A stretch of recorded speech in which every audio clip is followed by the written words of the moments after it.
នេះគឺជារបៀបដំឡើងកម្មវិធី AC Cloud ចំពោះប្រភេទ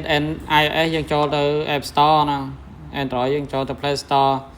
វាយពាក្យ AC Cloud នេះលោតឡើង AC Cloud យើងយកលើគេដល់មកនេះ download ចូលមក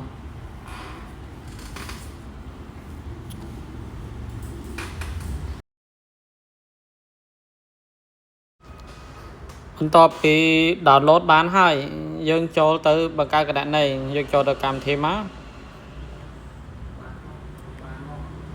ស្នើសុំអីយល់ប្រូណាវាណាឡូណាវាណាអញ្ចឹងមានពីរកន្លែងយើងselectយកពាក្យ email login យើងបង្កើតគណនីតាម email តាមពិតយើងបង្កើតគណនីសិនយើងអត់តអាចចូលទេយើងយកពាក្យ register នេះ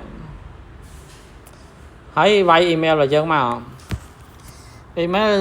បើយើងដែលមានហ្នឹងឯង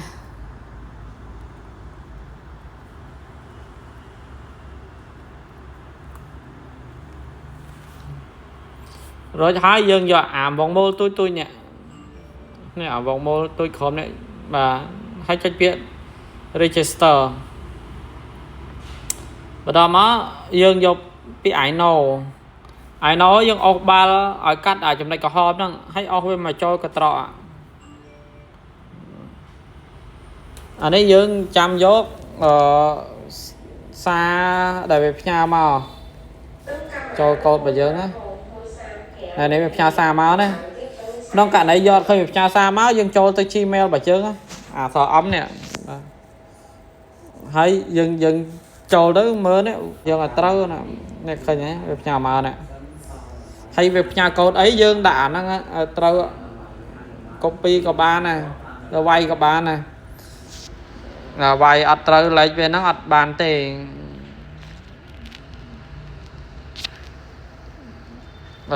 ហើយ password យើងដាក់ password អីក៏ដាក់ទៅហើយបានយ៉ាងហោច6ខ្ទង់ឡើងឧទាហរណ៍មានអក្សរមានលេខទៅលេខសុទ្ធក៏បានដែរកម្មវិធីហ្នឹងស្រួល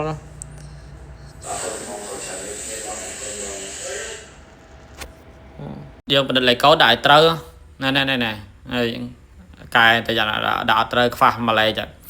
ខេដាក់ឲ្យលេខកូដនៅត្រូវមកអត់ត្រូវអត់បានទេហើយ confirm មកប៉ុណ្ណឹងរួចរាល់ជាការស្រេចការបង្កើតគណនីរបស់យើងបានជោគជ័យបន្តមកទៀតយើងតម្លើងកាមេរ៉ាជើងវិញយើងដាក់ចេះហើយមូលតិចទៅវាជាប់ហើយអាហ្នឹងយើងអាចសេរីមើលឆ្វេងស្ដាំបានបន្តមកដោតភ្លើងយើងដុំភ្លើងយើងដោតអានេះជាប្រភេទដុំភ្លើងវាយើងក៏ដោតទៅយើងដោតភ្លើងហើយចាំបន្តិចឲ្យវាស្វែមកជុំហើយយើង reset នេះអានេះប៊ូតុង reset របស់វាមានពីរកន្លែងនៅខាងក្រៅមកយើងចុចឲ្យជាប់ប្រហែលជា10វិនាទីចាំប្រឡែងដៃកាមេរ៉ាប្លើស្លេងយើងប្រឡែងដៃទៅ reset ហើយវាស្វែមកជុំអញ្ចឹងងាកឆ្វេងងាកស្ដាំមកជុំអញ្ចឹងណាប៉ុណ្ណឹងគឺ reset ដាច់អាចភ្ជាប់បាននេះគឺជាការដាក់ SIM អញ្ចឹង SIM យើងដាក់ឆែបទៅខាងក្រោមហើយពោះវាបែរទៅរក board ខាងក្នុងឆែបទៅខាងសកត់ឲ្យជាប់វាជាប់ហើយបន្តមកទៀតយើងដាក់ memory ចូល memory ក៏ដូចគ្នាដាក់ពោះវាទៅខាងក្រោមហើយដាក់បែរមករក board សកត់ឲ្យជាប់ទៅ memory យើងជាប់ជាការស្រេចចំពោះ SIM មុននឹងដាក់ចូលត្រូវតែបញ្ចូលលុយដូរលុយឲ្យជោគជ័យតែអ៊ីនធឺណិតឲ្យដើរសិនចាំដាក់ចូលបន្តមកទៀតយើងចុចភ្ជាប់នេះចុចលេខបូកចូលកម្មវិធីយើងចុចលេខបូកrồi vô scan នេះ model ថ្មីនេះវាបិទ QR code ពីកន្លែងនេះខាងនេះមានពាក្យ black ហ្នឹងគឺយើងអត់ scan ទេយើង scan អត់មានខាងនេះខាងនេះបាទ scan ទៅបានហើយចាំតិចទៅ